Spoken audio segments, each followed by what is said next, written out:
प्रणाम। हम भूवर बाबा आज नित्या रिकॉर्डिंग स्टूडियो में फिलहाल में देवी सॉन्ग रिकॉर्ड भइल बा। रउआ लोग प्यार आशीर्वाद ए गाना के दी। देवी सॉन्ग पहिलका आज रिकॉर्ड भइल बा। रउआ लोग प्यार आशीर्वाद ऐसे ही देत रही। आ जितना से जितना ज्यादा होए लाइक शेयर कमेंट करी। आशा न पूर्ण विश्वास बा के जे ऐसे बढ़िया बढ़िया और मैटर अपने के लोग के सामने पेश करम। रउआ लोग ऐसे ही प्यार आशीर्वाद देते ही। प्रणाम। मैं वरीम जी इमरान। नित्या रिकॉर्डिंग स्टूडियो से आज मेरा देवी सॉन्ग गाना रिकॉर्ड हुआ है और आप लोग सुनिए गाना के जरूर और प्यार आशीर्वाद दें और कमेंट करें।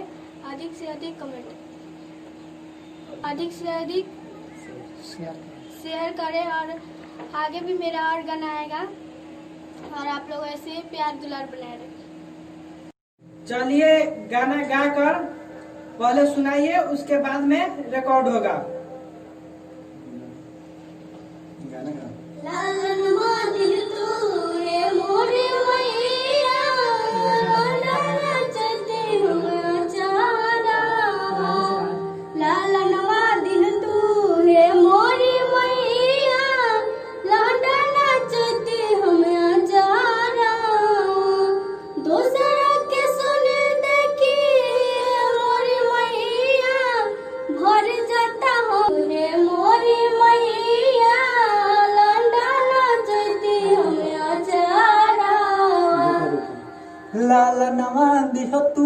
हे मोहडी मैया लवंडा नचैतिया चहरावा।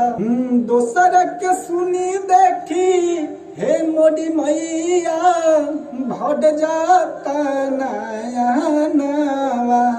लाला नवा दिह तू हे मोहडी मैया। गाओ।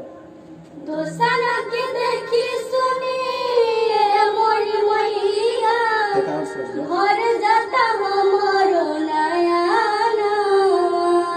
लाला नवा दिहो तू ये देवी मैया लौंडा नचती हम अचारा। चलिए ठीक है, बहुत चलिए म्यूजिक पे आइए। चलिए ठीक है, अब दे रहा है। चलो।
चलिए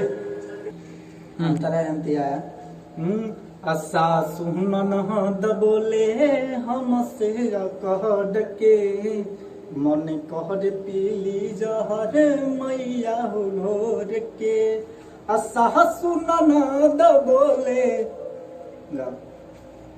चलिए चलिए गाइए, एक बार ऐसा ही गा के बताइए, उसके बाद होगा फिर से। गाओ ना। सासू ननद बोले हमसे अकार के मन कर पीली जहर मैया हो गोर के। ये धुन गलत हो गया, ऐसे गाना। असा सुनन दबोले हमसे कहड के मन कहर पीली जहर मैया घोर के। आइए। सासू ननद बोले हमसे अकार के मन कर पीली जहर माई हो घोर के। चलिए ठीक है, म्यूजिक पे आइए।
अरे मझी महाराज गावे, अरे मझी महाराज कहे होड़ली परेशानी, अबू और बाबा लिखे दुख के कहानी।